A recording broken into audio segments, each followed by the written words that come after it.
Hey, what is going on, SMT Nation? It's your boy, the SMT. In this video, we're going to talk about T-Mobile's 5G build-out and what they're really pushing with their N41 5G channel. Following the grand-scale push and widening of the N41 2.5 gigahertz 5G channel, just did a video on it. I'll go ahead and I'll put a card up here, and I'll also put an end card at the end of the video for you to check that out to see where this commentary is coming from. A lot of the responses from that video have really been kind of eye-opening. I've received a lot of messages in my inbox, email, the video comment section. They pretty much flooded, and it's a mix. I'm getting the commentary like, oh, it's been great for me, my speeds have increased, which is great. That's ideally what we want to hear. But I'm also getting something which I think is indicative of something I'm experiencing in my market with T-Mobile's 5G through N41. I have a handful of messages that sound something like this. I was seeing 750 megabits per second on a 60 megahertz channel of N41, and now with the increase of the bandwidth from 60 to 80 megahertz, there have been no improvements to the speed at all. Nothing observable, nothing measurable, pretty much the same speeds, even with the increase in bandwidth. So that raised the question, what's the issue? Why is it that T-Mobile widened the channel from 60 megahertz to 80 megahertz and there was no performance improvement? And it's pretty simple. It's fiber backhaul. T-Mobile is going to have to, as an absolute necessity, upgrade the fiber optics at these tower sites to reach greater capacities at these N41 locations. Sure, the additional 20 megahertz added to the channel offers a little bit more headroom for congestion prevention and things of that nature. It'll probably prevent any type of bottoming out, maybe.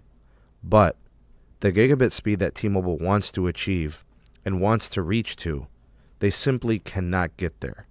It's not going to happen without the backhaul upgrade. Not to mention the half-mile range limitation that I've been testing here in the CLE, which is a totally different issue, but it is something I've been seeing. So there's two limiting factors in N41 really becoming a legitimate game-changing connection, which it can be in my estimation. But here are the limiting factors. The first thing is density. There's going to have to be a change in the deployment. They're going to have to start clustering these sites. It's not going to be enough to just sprinkle N41 here and there. Put it on a couple of sites, where they think it might help with congestion. That's just simply not going to work. The channels aren't wide enough, and the backhaul simply isn't there. Speaking of which, the fiber backhaul at these sites are going to require a truly remarkable increase in what they can put out. It's just not going to do it. What they have on site isn't going to cut it. Making the channel wider may seem like a better idea, but without really pushing the backhaul to higher levels, they're not going to really achieve the theoretical output of what N41 can do. Otherwise, we're going to see similar performance to LTE Band 41 that we saw with Sprint. Now, this is expensive. This is the part that costs a lot of money. Tower site upgrade hardware is expensive, and this is probably the underlying factor as to why we're having these issues today. So there's going to be more antennas, there's going to be more radio heads, higher capacity, more expensive fiber backhaul. T-Mobile's just going to have to put up and shut up and make those upgrades. The question is, has T-Mobile hit their 5G ceiling with N41? Are they willing to pay up to really and truly reach the 5G potential of the N41 channel? The X factor is, has been, and always will be, will T-Mobile spend the money? Are they able to spend the money? They obviously are a much larger company now. They can scale better. They have more customers. They're a bigger company. They've added some new revenue streams in the form of T-Vision and home internet. Should be interesting to see. Tell me about your experience with N41, T-Mobile's 5G, quote-unquote, ultra capacity. Give me your take on the T-Mobile upgrade approach. The reason why I want to hear your take is because what I'm seeing is that the only way that T-Mobile is going to turn N41 into a game changer, they must make the real upgrades happen. That's the fiber backhaul upgrades, that's scaling, that's the N41 densification, not sprinkle in 41 here and there. I want to see them truly cluster.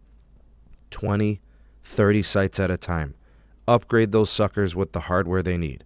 Not just the antennas, not just the radio heads, the fiber backhaul to really push it.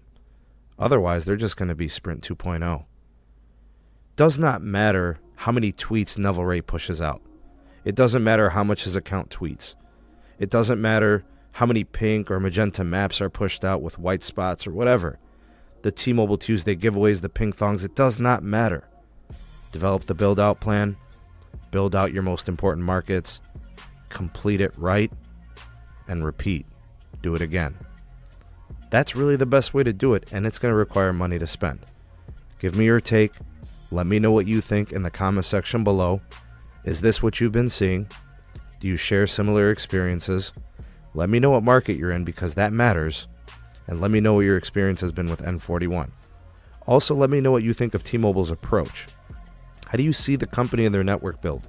Do you believe in what they're doing? Do you think they're going to do it? In my estimation, I think they've got a year to try to close the network gap and try to get ahead in 5G. I'm not sure how it's going to turn out because it all depends on what they spend next year. Because we know C-band is coming to Verizon and we know C-band is coming to AT&T, and both of those networks have a much higher densification and a much tighter tower grid than T-Mobile does. Go ahead and sound off in the comment section below. The voice of the people, the SMT Nation. Let your voice be heard. What are we doing today? Are we doing Verizon or are we doing T-Mobile? You have to pick one? Yeah. Okay. T-Mobile change on the fly, man. I'm driving. All right. Look, I say we pick T-Mobile because yes, I'm N41 man. Come on, man.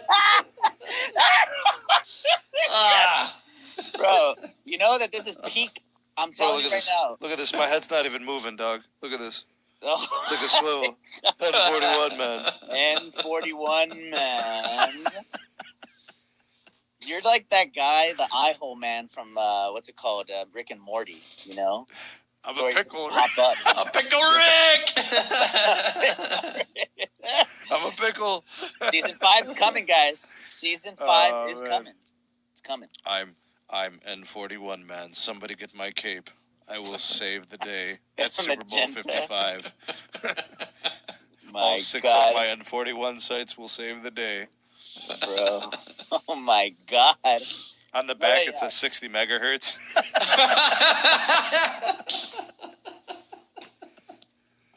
We out this piece. Peace. Later.